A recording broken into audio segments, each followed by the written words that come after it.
Kawali, lagyan ng mantika.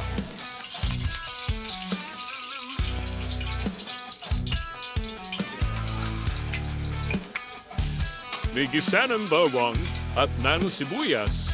Haluin na haluin hanggang masunog ang bawang. Woo!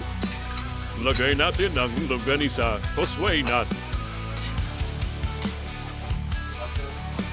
Tapos yan, lagyan na natin ang chorizo.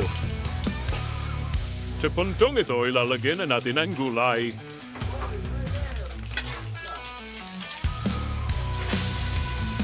Lagyan natin ang konting panda.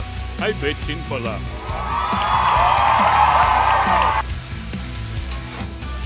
Hamuin muna natin yung ating ginisang gulay.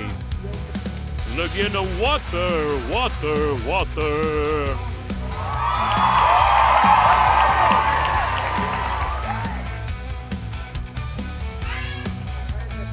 Ilagay natin ang oyster sauce. Lagyan natin ng konting jowa mo.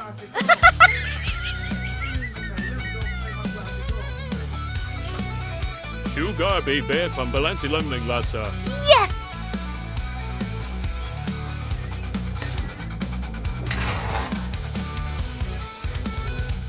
Lagyan natin ang pancit bato.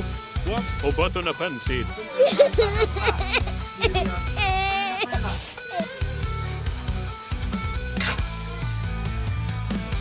Balik natin yung ating ginisang gulay.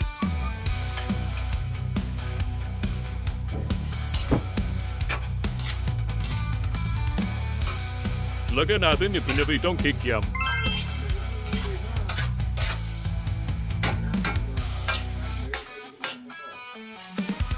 At yun, kuha ka ng pinggan mo, pal.